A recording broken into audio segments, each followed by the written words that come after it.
Hi ಎಲ್ರಿಗೂ ನಮಸ್ಕಾರ. ಈ ವಿಡಿಯೋದಲ್ಲಿ ನಾನು ವಿಶೇಷವಾಗಿ ಮಲೆನಾಡು ಸೈಡು ಮಾಡುವಂಥ ಸಾಂಪ್ರದಾಯಿಕ ಅಡುಗೆಗಳನ್ನ ಊಟಕ್ಕೆ ರೆಡಿ ಮಾಡಿದ್ದೆ. ಸೊ ಅದಕ್ಕೆ ಏನು ಮಾಡಿದೆ ಅಂತ ನಾನು ಈ ವಿಡಿಯೋದಲ್ಲಿ ತೋರಿಸ್ತೀನಿ. ಸೊ ನಾನಿಲ್ಲಿ ಒಂದು ಗ್ಲಾಸಷ್ಟು ಅಕ್ಕಿನ ನಾನು ನೆನೆಸ್ತಾ ಇದ್ದೀನಿ. ಏನಕ್ಕೆ ಅಂದರೆ ಹಣ್ಣೀನ ಕಡುಬು ಮಾಡಲಿಕ್ಕೆ. ಅದು ತುಂಬ ರುಚಿಯಾಗಿರುತ್ತೆ ತಿನ್ನೋದಕ್ಕೆ. ನಮ್ಮ ಕಡೆ ಹಣ್ಣಿನ ದೋಸೆ ಎಲ್ಲ ಮಾಡ್ತಾರೆ, ಬಟ್ ಕಡುಬು ಕೂಡ ತುಂಬ ಚೆನ್ನಾಗಿರುತ್ತೆ. ಅಕ್ಕಿನ ತೊಳೆದು ಒಂದು 4 ಅವರ್ ಕರೆಕ್ಟಾಗಿ ನೆನೆಸ್ಬೇಕು. ಜಾಸ್ತಿ ನೆಂದರೂ ಪರವಾಗಿಲ್ಲ, ತುಂಬ ಕಡಿಮೆ ನೆನೆಸೋಕೆ ಹೋಗಬೇಡಿ. ನನಗೆ ತುಂಬ ಇಷ್ಟವಾದ ಹಣ್ಣಲ್ಲಿ ಹಲಸಿನ ಹಣ್ಣು ಫಸ್ಟ್ ಪ್ಲೇಸಲ್ಲಿರುತ್ತೆ. ಅದು ತುಂಬಾ ಇಷ್ಟ. ಸೊ ಅದು ಹಲಸಿನ ಹಣ್ಣು ಕಡುಬು, ಅದ್ರ ಫ್ಲೇವರ್ ಇರುವಂಥದ್ದು ತುಂಬಾ ಇಷ್ಟ ಆಗುತ್ತೆ ನನಗೆ. ಎಸ್ಪೆಷಲಿ ಸ್ಟೀಮಲ್ಲಿ ಬೇಯಿಸೋವಂಥದ್ದು ಮಾಡೋವಂಥದ್ದೆಲ್ಲ. ಅದಕ್ಕೆ ಹಲಸಿನ ಹಣ್ಣು ಕಟ್ ಮಾಡಲಿಕ್ಕೆ ನಾನಿಲ್ಲಿ ಕಪ್ಪು ಬೆಲ್ಲ ಯೂಸ್ ಮಾಡ್ತಾಯಿದ್ದೀನಿ. ಇದು ತುಂಬ ರುಚಿಯಾಗಿರುತ್ತೆ. ಇಲ್ಲಿ ಬಿಳಿ ಬೆಲ್ಲ ಎಲ್ಲ ಯೂಸ್ ಮಾಡೋದಕ್ಕಿಂತ ಇದು ನಮ್ಮ ಹಾಸನ ಕಡೆ ಎಲ್ಲ ಸಾಮಾನ್ಯವಾಗಿ ಸಿಗುತ್ತೆ. ಬಟ್ ಇಲ್ಲೆಲ್ಲೂ ನಾನು ಅಷ್ಟು ಈಸಿಯಾಗಿ ನೋಡಿಲ್ಲ. ಅಲ್ಲಿ ಹೋದಾಗ ನಾನು ತೊಗೊಬಂದು ಇಟ್ಕೊಂಡಿರ್ತೀನಿ. ಸೊ ಇದು ಬೆಲ್ಲ ರುಚಿಗೆ ತಕ್ಕಷ್ಟು. ನಾನು 1 ಗ್ಲಾಸಷ್ಟು ಅಕ್ಕಿಗೆ ಅದಕ್ಕೊಂದು ಹಲಸಿನ ಹಣ್ಣು ಕೂಡ ಸ್ವೀಟ್ ಇರುತ್ತಲ್ಲ, ಹಾಗಾಗಿ ನೋಡ್ಕೊಂಡು ಹಾಕೋಬೇಕು. ಇದರಲ್ಲಿ 1.5 ಕಪ್ ಅಥವಾ 2 ಕಪ್ಪಷ್ಟು ಹಲಸಿನ ಹಣ್ಣು ಹಾಕ್ಕೊಂಡ್ರೆ ಸಾಕು. ಹಲಸಿನ ಹಣ್ಣು ಅಂತೂ ತುಂಬಾ ರುಚಿಯಾಗಿರುತ್ತೆ. ಅದಕ್ಕೆ ಸ್ವಲ್ಪ ಏಲಕ್ಕಿ, ತೆಂಗಿನಕಾಯಿ ಇಷ್ಟು ಬೇಕು. ಇವಾಗ ಅಕ್ಕಿ ಕೂಡ ನೆಂದಿದೆ. ಅಕ್ಕಿನ ನೀರೆಲ್ಲ ಶೋಧಿಸ್ಕೊಂಡು ಅದನ್ನು ರುಬ್ಕೋಬೇಕು.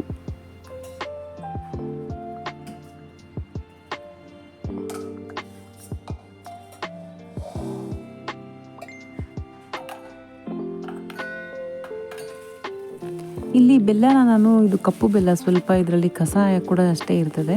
ಸೊ ಹಾಗಾಗಿ ನಾನು ಅದಕ್ಕೆ ಸ್ವಲ್ಪ ನೀರು ಹಾಕಿ ಅದನ್ನು ಸುಮ್ಮನೆ ಕಾಯಿಸ್ಕೊತೀನಿ. ಪಾಕ ಎಲ್ಲ ಮಾಡೋಕ್ಕೆ ಹೋಗ್ಬಾರ್ದು. ಜಸ್ಟ್ ಗಲೀಜು ತೆಗಿಯೋದಕ್ಕೋಸ್ಕರ ಸ್ವಲ್ಪ ನೀರು ಹಾಕಿ ಆ ಬೆಲ್ಲ ಕರಗಿಸಿದ್ರೆ ಸಾಕು.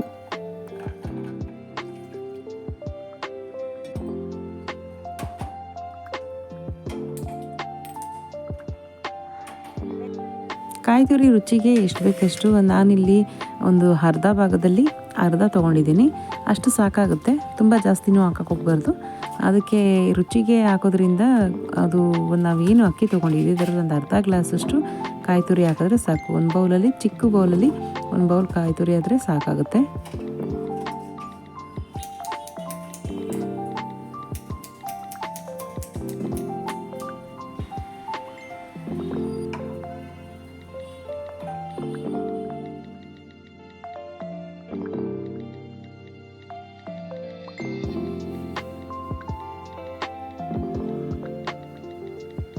ನಾನು ಇಲ್ಲಿ ಏಲಕ್ಕಿನ ಸಣ್ಣದಾಗಿ ಕುಟ್ಟಿ ಪುಡಿ ಮಾಡ್ಕೊತಾ ಇದ್ದೀನಿ.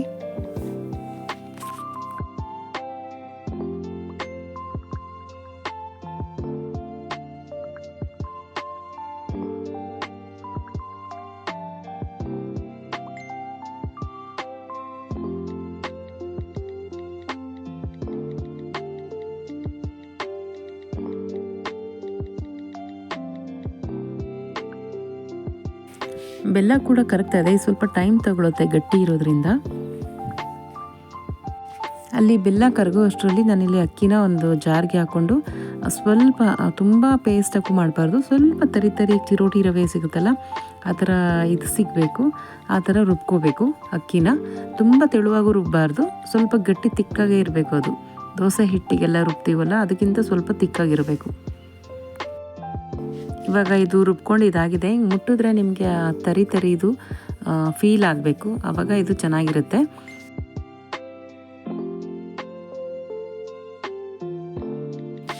ಇವಾಗ ಅಕ್ಕಿನ ಏನು ರುಬ್ಕೊಂಡಿದ್ದೀವೋ ಅದನ್ನು ಒಂದು ಬೌಲ್ಗೆ, ಮಿಕ್ಸಿಂಗ್ ಬೌಲ್ಗೆ ಹಾಕ್ಕೊಂಡು, ಸೊ ಅದೇ ಜಾರಲ್ಲಿ ನಾನಿವಾಗ ಹಲಸಿನ ಹಣ್ಣು, ಕಾಯಿ, ಹಾಗೆ ಏನು ಇವಾಗ ಬೆಲ್ಲ ನಾನು ಕಾಯಿಸ್ಕೊತಿದ್ದೆ ಆ ಬೆಲ್ಲನ ಹಾಕಿ ಅದನ್ನು ಕೂಡ ಪೇಸ್ಟ್ ಮಾಡ್ಕೊತೀನಿ.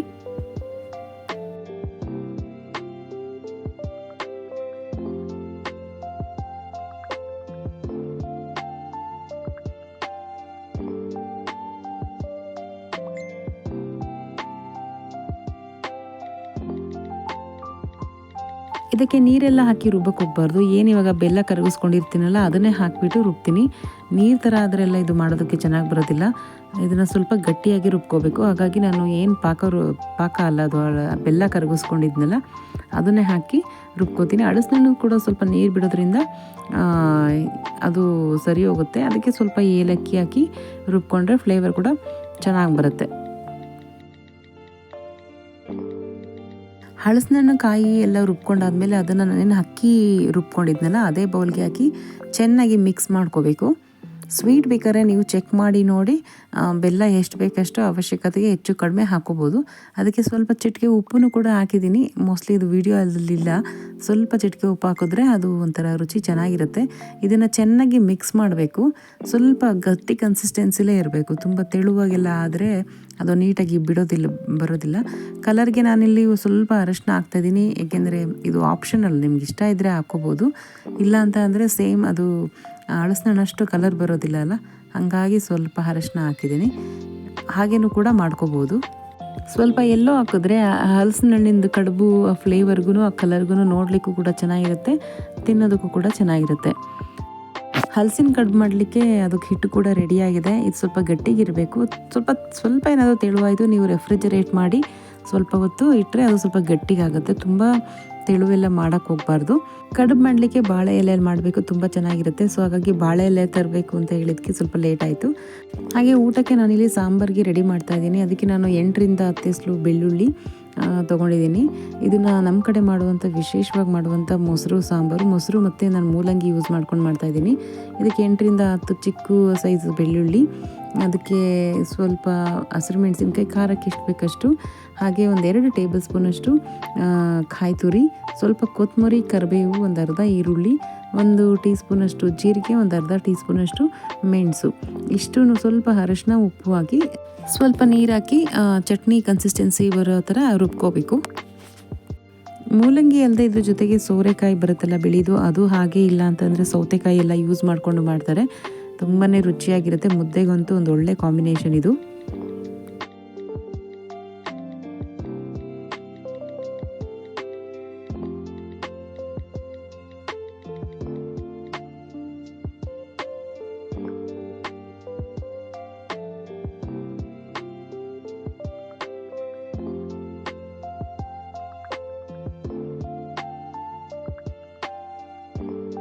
ಸಾಂಬಾರು ಮಾಡಲಿಕ್ಕೆ ಸಾಂಬಾರು ಮಸಾಲ ಕೂಡ ರೆಡಿಯಾಗಿತ್ತು. ಇವಾಗ ಇದು ಮೂಲಂಗಿನ ಇದನ್ನು ಹೆಚ್ಕೋಬಾರ್ದು. ಇದನ್ನು ಜಜ್ಜಬೇಕು. ಒಂದು ಕಲ್ಲಲ್ಲಿ ದಪ್ಪದಾಗಿ ಜಜ್ಕೋಬೇಕು. ಜಜ್ಕೊಂಡು ಅದನ್ನು ದಪ್ಪ ಪೀಸ್ ಇರಬೇಕು. ತುಂಬ ಸಣ್ಣದಾಗಿ ತುಂಬ ಸ್ಮ್ಯಾಶ್ ಎಲ್ಲ ಮಾಡೋ ಥರ ಸುಮ್ಮನೆ ಲೈಟಾಗಿ ಕುಟ್ಟಿದ್ರೆ ಸಾಕು, ಮೂಲಂಗಿ ಒಡ್ಕೊಳ್ಳುತ್ತೆ, ಅಷ್ಟು ಸಾಕು. ಆವಾಗ ಕೈಯಲ್ಲೇ ಮುರ್ಕೊಂಡ್ರೆ ಇದು ಪೀಸ್ ಆಗುತ್ತೆ ಈ ಥರ. ಸೊ ಇಷ್ಟು ಸೈಜಲ್ಲಿದ್ದರೆ ತಿನ್ನೋದಕ್ಕೆ ಚೆನ್ನಾಗಿರುತ್ತೆ. ಸೊ ಈ ಥರ ಮಾಡಿಕೊಂಡು ಎಷ್ಟು ಮೂಲಂಗಿ ತೊಗೊಂಡಿದ್ದೀನಿ ಅದನ್ನು ಸೈಡಲ್ಲಿ ಎತ್ತಿಟ್ಕೊತೀನಿ.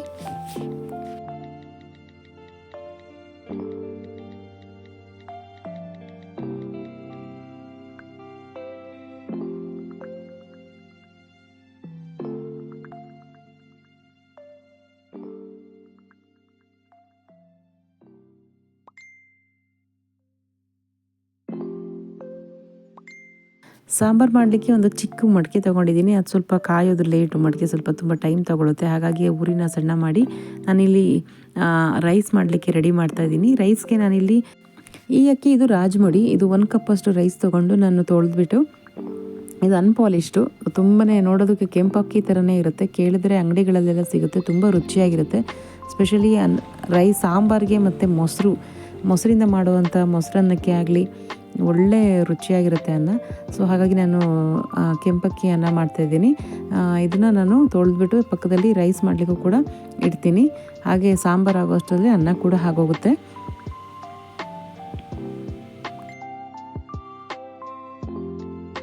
ಸಾಂಬಾರು ಮಾಡಲಿಕ್ಕೆ ನಾನಿಲ್ಲಿ ಪಾತ್ರೆಗೆ ಸ್ವಲ್ಪ ಎಣ್ಣೆ ಹಾಕಿ ಅದಕ್ಕೆ ಒಂದು ಸ್ವಲ್ಪ ಸಾಸಿವೆ, ಒಂದು ಸ್ವಲ್ಪ ಜೀರಿಗೆ, ಹಾಗೆ 1.5 ಟೇಬಲ್ ಸ್ಪೂನಷ್ಟು ಕಡಲೆಬೇಳೆ ಹಾಕಿ ಚೆನ್ನಾಗಿ ಫ್ರೈ ಮಾಡ್ಕೊತೀನಿ.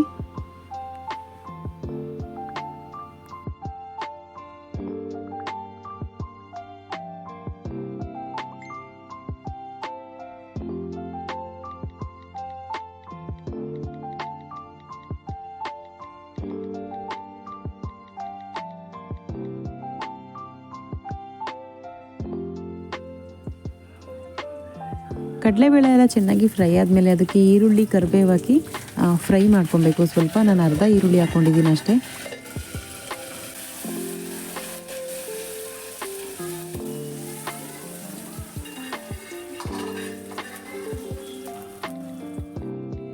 ಇವಾಗ ಈರುಳ್ಳಿ ಕೂಡ ಚೆನ್ನಾಗಿ ಫ್ರೈ ಆಗಿದೆ. ಇದಕ್ಕೆ ನಾನು ಏನು ಮಸಾಲ ರುಬ್ಕೊಂಡಿದ್ದೆ ಸಾಂಬಾರು ಮಾಡಲಿಕ್ಕೆ ಅದನ್ನು ಹಾಕಿ ಹಸಿ ವಾಸನೆ ಹೋಗೋವರೆಗೂ ಚೆನ್ನಾಗಿ ಒಗ್ಗರಣೆಯಲ್ಲೇ ಬಾಡಿಸ್ಕೋಬೇಕು.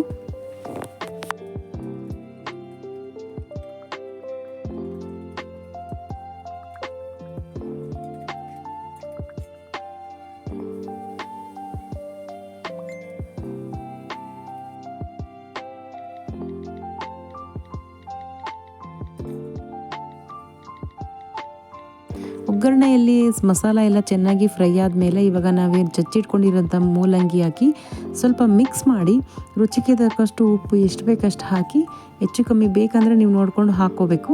ಹಾಕ್ಕೊಂಡು ಅದನ್ನು ತುಂಬ ಹೊತ್ತು ಬೇಯಿಸಬಾರ್ದು ಇದರೊಳಗಡೆ. ಜಸ್ಟ್ ಒಂದು 2 ನಿಮಿಷ ಲಿಡ್ ಕ್ಲೋಸ್ ಮಾಡಿ ಸಿಮ್ಮರಲ್ಲಿ ಬೇಯಿಸಿದ್ರೆ ಸಾಕು. ಆ ಮೂಲಂಗಿ ತುಂಬಾ ಬೆಂದಿರಬಾರ್ದು, ಕ್ರಂಚಿಯಾಗೇ ಇರಬೇಕು, ಹಸಿ ಹಸಿ ಥರನೇ ಇರಬೇಕು, ಆವಾಗ ಚೆನ್ನಾಗಿರುತ್ತೆ ಇದು. ಜಸ್ಟ್ ಒಂದು 2-3 ನಿಮಿಷ ಹಿಂಗೆ ಮಿಕ್ಸ್ ಮಾಡಿ ಅದನ್ನು ಕಾಯಿಸ್ಬಿಟ್ಟು ನಾನು ಆಫ್ ಮಾಡ್ತೀನಿ. ಇದು ಸಾಂಬಾರು ಮಾಡಲಿಕ್ಕೆ ಇದು ರೆಡಿ ಆಗುತ್ತೆ. ಇವಾಗ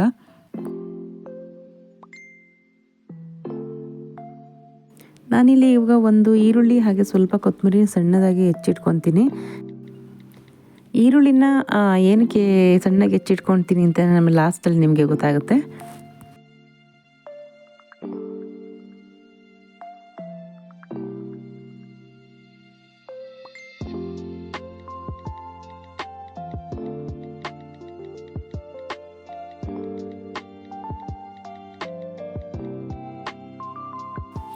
ಸಾಂಬಾರು ಮಾಡಲಿಕ್ಕೆ ಈ ಗೊಜ್ಜು ಏನು ಮಾಡ್ಕೊಂಡಿದ್ದೆ ಅದು ಕೂಡ ರೆಡಿಯಾಗಿದೆ.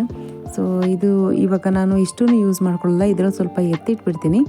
ಇದು ಗೊಜ್ಜನ್ನ ಸ್ವಲ್ಪ ನಾನು ಇಷ್ಟನ್ನು ಯೂಸ್ ಮಾಡೋದು, ಸ್ವಲ್ಪ ಎತ್ತಿಟ್ಬಿಡ್ತೀನಿ. ಅದು ನಾಳೆಗೆ ಯೂಸ್ ಮಾಡ್ಕೋಬೋದು. ಫ್ರಿಜ್ಜಲ್ಲಿ ಇಟ್ಟರೆ 1-2 ದಿನ ಇರ್ತದೆ, ಇಲ್ಲ ಅಂತ ಅಂದರೆ 1 ದಿನ ಹೊರಗಡೆ ಇಟ್ಟರೆ. ಸೊ ಇದನ್ನು ನಾನು ಸ್ವಲ್ಪ ತಣ್ಣಗೆ ಹಾಕ್ಬಿಡ್ತೀನಿ, ಆಮೇಲೆ ನಾನು ಸಾಂಬಾರಿಗೆ ರೆಡಿ ಮಾಡ್ಕೋತೀನಿ.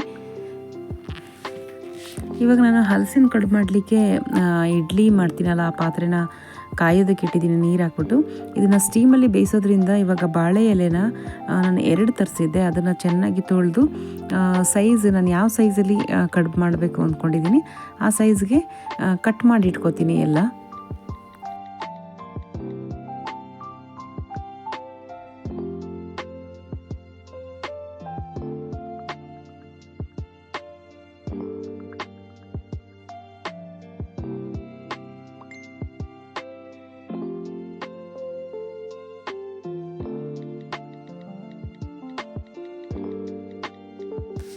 ಇವಾಗ ಎಲೆಗಳನ್ನೆಲ್ಲ ತೊಳೆದು ಕಟ್ ಮಾಡಿ ಸೈಡಿಗೆ ಎತ್ತಿಟ್ಕೊಂಡಿದ್ದೀನಿ.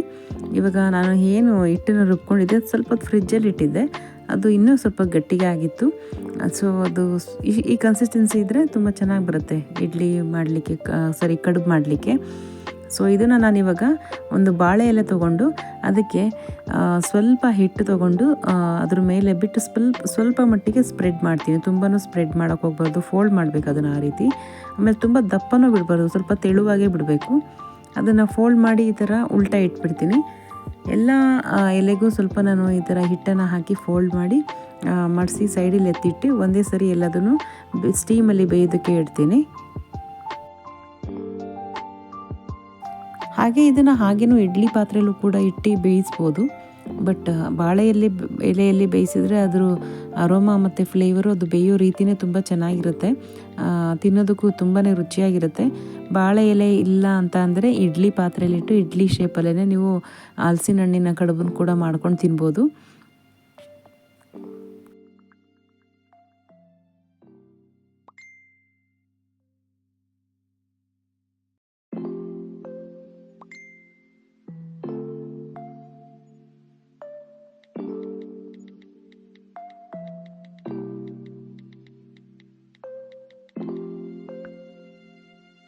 ಸೊ ಬಾಳೆ ಎಲೆ ಒಳಗಡೆ ಹಿಟ್ಟನ್ನು ಕೂಡ ಸ್ಟಫ್ ಮಾಡಾಯಿತು. ಇವಾಗ ಇಡ್ಲಿ ಪಾತ್ರೆನೂ ಕೂಡ ಚೆನ್ನಾಗಿ ಕಾಯ್ದಿದೆ, ನೀವು ಸ್ಟೀಮ್ ಕೂಡ ಬರ್ತಾ ಇದೆ ನೋಡ್ತಿರ್ಬೋದು. ಇವಾಗ ಅದನ್ನು ನಾನು ಒಂದೊಂದಾಗಿ ಇಡ್ಲಿ ಪಾತ್ರೆ ಮೇಲೆ ಒಂದು ಪ್ಲೇಟ್ ಇಟ್ಬಿಟ್ಟು ಅದರೊಳಗಡೆ ಎಲ್ಲ ಒಂದ್ರ ಮೇಲೊಂದು ಇಟ್ಟು ಜೋಡಿಸ್ಕೊಂಡು ಒಂದು 20ರಿಂದ 25 ನಿಮಿಷ ಅಟ್ಲೀಸ್ಟ್ ಒಂದು ಅರ್ಧ ಗಂಟೆ. ಸ್ವಲ್ಪ ಏನಾದರೂ ಹೆಚ್ಚು ಕಮ್ಮಿ ಬೇಯಲಿಲ್ಲ ಅಂತಂದರೆ ಅಷ್ಟು ಬೇಯಿಸಿದ್ರೆ ಸಾಕು, ತುಂಬ ಚೆನ್ನಾಗಿ ಬೆಂದಿರುತ್ತೆ. ಸೊ ಇವಾಗ ನಾನು ಎಲ್ಲ ಪ್ಲೇಸ್ ಮಾಡಿ ಲಿಡ್ ಕ್ಲೋಸ್ ಮಾಡಿ ಒಂದು 20ರಿಂದ 25 ನಿಮಿಷ ಬೇಯೋದಕ್ಕೆ ಬಿಡ್ತೀನಿ.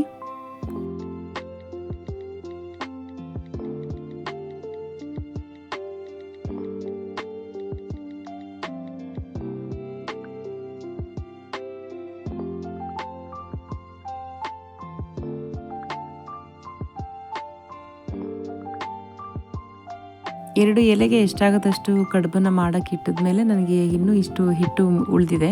ಇದನ್ನು ನಾನು ನಾಳೆ ಇದನ್ನು ಪಡ್ಡು ಅಥವಾ ಸ್ವಲ್ಪ ತೆಳು ಮಾಡಿಕೊಂಡು ಹಲಸಿನ ಹಣ್ಣನ್ನು ದೋಸೆ ರೀತಿ ಎಲ್ಲ ಮಾಡ್ಕೊಂಡು ತಿನ್ಬೋದು. ಹಾಗಾಗಿ ನಾನು ಇದನ್ನು ಎತ್ತಿಡ್ತೀನಿ. ಒಂದು ಸೈಡ್ ಕಡುಬು ಕೂಡ ಬೇಯ್ತಾ ಇದೆ. ಹಾಗೆ ನಾನಿಲ್ಲಿ ಸಾಂಬಾರು ಮಾಡಲಿಕ್ಕೆ ರೆಡಿ ಮಾಡ್ಕೊತಾ ಇದ್ದೀನಿ. ಆ ಸಾಂಬಾರು ಮಸಾಲ ಏನಿತ್ತು ಅದು ಕೂಡ ತಣ್ಣಗಾಗಿತ್ತು. ಮೊಸರು ಹಾಕೋದ್ರಿಂದ ಬಿಸಿದಕ್ಕೆ ಹಾಕಬಾರ್ದು, ಅದು ಸ್ವಲ್ಪ ಬೆಚ್ಚಗೆ ಅಥವಾ ತಣ್ಣಗಾಗಿದ್ದರೆ ಚೆನ್ನಾಗಿರುತ್ತೆ. ಹಾಗಾಗಿ ತಣ್ಣಗಾಗಿದೆ ಫುಲ್ ಅದು. ಇವಾಗ ಅದಕ್ಕೆ ನನಗೆ ಎಷ್ಟು ಬೇಕಷ್ಟು ಮೊಸರು, ಇದು ಮನೆಯಲ್ಲೇ ಮಾಡಿದ್ದು, ಅದನ್ನು ಹಾಕ್ಕೊಂಡು ಚೆನ್ನಾಗಿ ಮಿಕ್ಸ್ ಮಾಡಿ ರುಚಿಗೆ ಎಷ್ಟು ಬೇಕಷ್ಟು ಸ್ವಲ್ಪ ಉಪ್ಪು, ಹಾಗೆ ನಾನು ಏನು ಹೆಚ್ಚಿಟ್ಕೊಂಡಿದ್ದೆ ಸಣ್ಣಗೆ ಈರುಳ್ಳಿ ಹಾಗೆ ಕೊತ್ತಂಬರಿ ಅದನ್ನು ಕೂಡ ಮೇಲೆ ಉದುರಿಸಿ ಚೆನ್ನಾಗಿ ಮಿಕ್ಸ್ ಮಾಡಿ ಸಾಂಬಾರು ನಿಮಗೆ ತೆಳುವು ಬೇಕಂದರೆ ತೆಳುವಾದ್ರೂ ಮಾಡ್ಕೊಬೋದು. ಇದಕ್ಕೆ ಮೊಸರು ಬದಲು ಮಜ್ಜಿಗೆನೂ ಕೂಡ ಹಾಕೋಬೋದು, ಅದು ಕೂಡ ಚೆನ್ನಾಗಿರುತ್ತೆ. ಸೊ ಹಾಕಿ ಚೆನ್ನಾಗಿ ಮಿಕ್ಸ್ ಮಾಡಿ ಇಟ್ಟರೆ ಸಾಂಬಾರು ಕೂಡ ರೆಡಿ ಆಗುತ್ತೆ. ಇವಾಗ ಸಾಂಬಾರು ಕೂಡ ರೆಡಿ ಆಯಿತು. ಇದು ಕನ್ಸಿಸ್ಟೆನ್ಸಿ ನೀವು ಹೇಗೆ ಬೇಕಾಗಿ ಅಡ್ಜಸ್ಟ್ ಮಾಡ್ಕೋಬೋದು. ಸ್ವಲ್ಪ ತೆಳು ಬೇಕಂದರೆ ತೆಳು ಅಥವಾ ಗಟ್ಟಿ ಬೇಕಂದರೆ ಗಟ್ಟಿ. ಸ್ವಲ್ಪ ಮೊಸರಿಗೆ ಸ್ವಲ್ಪ ನೀರು ಹಾಕಿದ್ರೆ ಸಾಕು, ಅಥವಾ ಸ್ವಲ್ಪ ಗಟ್ಟಿ ಮಜ್ಜಿಗೆ ಹಾಕ್ಕೊಂಡು ಮಾಡಿದ್ರೂ ಚೆನ್ನಾಗಿರುತ್ತೆ. ಹಾಗೆ ಇಲ್ಲಿ ಏನು ತರಕಾರಿ ಇಲ್ಲ ಅಂತ ಅಂದರೆ ಬರೀ ಖಾರ ಏನು ಮಾಡಿಟ್ಟಿದ್ವಿ ಆ ಖಾರ ಹಾಕ್ಕೊಂಡೆ ಸ್ವಲ್ಪ ಮೊಸರಿಗೆ ಮಿಕ್ಸ್ ಮಾಡ್ಕೊಂಡು ತಿಂದರೆ ಸ್ವಲ್ಪ ಈರುಳ್ಳಿ ಜೊತೆ ಅದು ಕೂಡ ತುಂಬ ಚೆನ್ನಾಗಿರುತ್ತೆ. ಹಾಗೆ ಅನ್ನ ಕೂಡ ರೆಡಿಯಾಗಿದೆ, ನೋಡ್ತಿರ್ಬೋದು ಬಿಸಿ ಬಿಸಿಯಾಗಿ ಎಷ್ಟು ಚೆನ್ನಾಗಾಗಿದೆ ರೈಸ್ ಅಂತ. ಹಾಗೆ ತಿನ್ನೋದಕ್ಕೂ ಇದು ಸಾಫ್ಟಾಗೂ ಇರುತ್ತೆ. ಆಲ್ಮೋಸ್ಟ್ ನಾನು 25 ನಿಮಿಷ ಕಡುಬನ್ನು ಬೇಯಿಸಿದ್ದೀನಿ. ಸೊ ಇವಾಗ ಚೆಕ್ ಮಾಡ್ತಾಯಿದ್ದೀನಿ ಅದು ಬೆಂದಿದೆಯಾ ಅಂತ. ತುಂಬಾ ಸುಡ್ತಾ ಇರುತ್ತೆ. ಸ್ವಲ್ಪ ಚೆಕ್ ಮಾಡಬೇಕು ಅಂದರೆ ಏನಿಲ್ಲ, ಅದು ನೀವು ಎಲೆ ಹಿಂಗೆ ತೆಗೆದ್ರೆ ಬಿಸಿನಲ್ಲಿ ಅದು ತಾನಾಗೇ ಬರುತ್ತೆ, ಅಂಟ್ಕೊಳ್ಳಲ್ಲ. ಹಾಗೆ ನೀವು ಕೈಗಳನ್ನ ಟಚ್ ಮಾಡಿದ್ರೂ ಕೂಡ ಕಡುಬನ್ನು ನಿಮ್ಮ ಕೈಗೆ ಅಂಟ್ಕೊಳ್ಳಲ್ಲ, ಅಷ್ಟೇ. ಅದು ಅಕಸ್ಮಾತ್ ಅಂಟ್ಕೊತಿದೆ ಅಂತಂದರೆ ಇನ್ನೊಂದು ಸ್ವಲ್ಪ ಹೊತ್ತು ಲಿಡ್ ಕ್ಲೋಸ್ ಮಾಡಿ 5-10 ನಿಮಿಷ ಬೇಯಿಸಿದ್ರೆ ಅದು ಕರೆಕ್ಟಾಗಿ ಬೆಂದಿರುತ್ತೆ. ಆ್ಯಕ್ಚುಲಿ ಕಡುಬು ಬೇಯಬೇಕಾದ್ರೇ ತುಂಬ ಹಲಸಿನ ಹಣ್ಣು ಫ್ಲೇವರು ಎಲ್ಲ ತುಂಬ ಚೆನ್ನಾಗಿ ಬರ್ತಾಯಿತ್ತು. ಆಗಲೇ ಟೆಂಪ್ಟಿಂಗ್ ಅನ್ನಿಸ್ತಾಯಿತ್ತು ತಿನ್ನಬೇಕು ಅಂತ. ಬಿಸಿ ಬಿಸಿ ಕಡುಬು ಒಂದು ಈಚೆ ತಗೊಂಡು ಟೇಸ್ಟ್ ಮಾಡೋಣ ಅಂತ ಹೇಳ್ಬಿಟ್ಟು ತಣ್ಣಗೆ ಮಾಡಿ ಟೇಸ್ಟ್ ಮಾಡ್ತಿದ್ದೀನಿ. ತುಂಬಾ ಚೆನ್ನಾಗಿರುತ್ತೆ. ಇದು ತುಂಬ ಲೈಟ್ ಆ್ಯಂಡ್ ಸ್ವೀಟಾಗಿ ತುಂಬ ಹಲಸಿನ ಹಣ್ಣು ಫ್ಲೇವರ್ ಜೊತೆಗೆ ಬಾಳೆ ಎಲೆಯಲ್ಲಿ ಬೇಯಿಸಿರೋದ್ರಿಂದ ಒಂಥರ ಅರೋಮೆಟಿಕ್ ಆಗಿ ತುಂಬಾ ಚೆನ್ನಾಗಿರುತ್ತೆ ತಿನ್ನೋದಕ್ಕೆ. ಸ್ವೀಟ್ ಇಷ್ಟಪಡೋ ಅಂಥವ್ರಿಗೆ ಎಲ್ಲರಿಗೂ ಇಷ್ಟ ಆಗುತ್ತೆ. ಅದರಲ್ಲೂ ಹಲಸಿನ ಹಣ್ಣು ಸ್ವೀಟು ಅಥವಾ ಹಲಸಿನ ಹಣ್ಣು ಫ್ಲೇವರಲ್ಲಿ ಮಾಡ್ಕೊಂಡು ತಿನ್ನಬೇಕು ಅಂದರೆ ಒಂದ್ಸರಿ ಟ್ರೈ ಮಾಡಿ ನೋಡಿ. ಇದ್ರ ಜೊತೆಗೆ ಬೆಸ್ಟ್ ಅಂತ ಅಂದರೆ ತುಪ್ಪ ಹಾಕ್ಕೊಂಡು ತಿಂದರೆ ಅದ್ರ ಟೇಸ್ಟು ಸ್ವೀಟ್ಗೆ ಆಲ್ಮೋಸ್ಟ್ ಎಲ್ರಿಗೂ ಗೊತ್ತಿರುತ್ತೆ. ಒಂದು ಲೆವೆಲ್ ಜಾಸ್ತಿನೇ ತಿನ್ಬೋದು. ನಮ್ಮ ಮನೇಲಿ ಎಲ್ಲರೂ ಇಷ್ಟಪಟ್ಟು ತಿಂದ್ವಿ. ಸೊ ನಮಗೂ ಇಷ್ಟ ಆಯಿತು. ಸೊ ನೋಡ್ತಿರ್ಬೋದು ಎಷ್ಟು ಚೆನ್ನಾಗಿ ಬೆಂದಿದೆ, ಅದು ಎಷ್ಟು ಚೆನ್ನಾಗಿ ಬರ್ತಾಯಿದೆ ಅಂತ.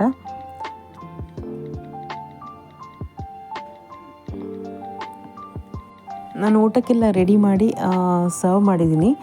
ಸೊ ಅನ್ನದ ಜೊತೆಗೆ ಸಾಂಬಾರು ಮತ್ತು ಹಲಸಿನ ಕಡುಬಿಗೆ ಮೇಲೆ ತುಪ್ಪ ಹಾಕಿ ಕೊಟ್ಕೊಂಡು ತಿಂದರೆ ತುಂಬ ಚೆನ್ನಾಗಿರುತ್ತೆ. ಸೊ ಒಂದೊಳ್ಳೆ ಊಟ ಅಂತಲೇ ಹೇಳ್ಬೋದು.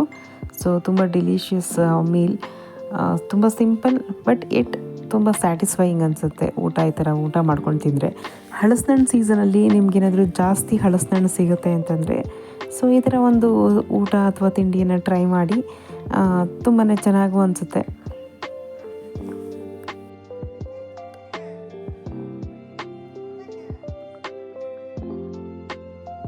ಮಕ್ಕಳಿಬ್ಬರು ಕೂಡ ಊಟ ಹಾಕು ಮತ್ತು ಕಡುಬನ್ನೆಲ್ಲ ತಿಂದು ಅವರಿಷ್ಟದಂತೆ ಅವ್ರು ಆಟಾಡ್ತಾಯಿದ್ರು.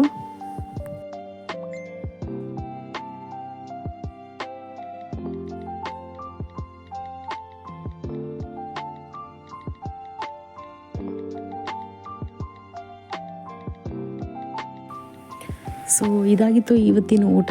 ಸೊ ಹೋಪ್ ನಿಮ್ಗೆ ಈ ವಿಡಿಯೋ ಇಷ್ಟ ಆಗಿದೆ ಅಂತ ಭಾವಿಸ್ತೀನಿ. ಸೊ ಇಷ್ಟ ಆಗಿದರೆ ಪ್ಲೀಸ್ ಸಬ್ಸ್ಕ್ರೈಬ್ ಮಾಡ್ಕೊಳ್ಳಿ. ಆ್ಯಂಡ್ ಯಾರೆಲ್ಲ ಮೊದಲನೇ ಬಾರಿಗೆ ನೋಡ್ತಿದ್ದೀರಾ ಸಬ್ಸ್ಕ್ರೈಬ್ ಮಾಡ್ಕೊಂಡು ನೋಡಿ. ಇಷ್ಟ ಆದರೆ ಲೈಕ್ ಮಾಡಿ, ಶೇರ್ ಮಾಡಿ. ಆ್ಯಂಡ್ ಮತ್ತೊಂದು ವೀಡಿಯೋದೊಂದಿಗೆ ನಾನು ಮತ್ತೆ ಸಿಗ್ತೀನಿ. ಅಲ್ಲಿವರೆಗೂ ವೆಯ್ಟ್ ಮಾಡ್ತಾಯಿರಿ ಅಂತ ಹೇಳ್ತಾ take care and thank you for watching.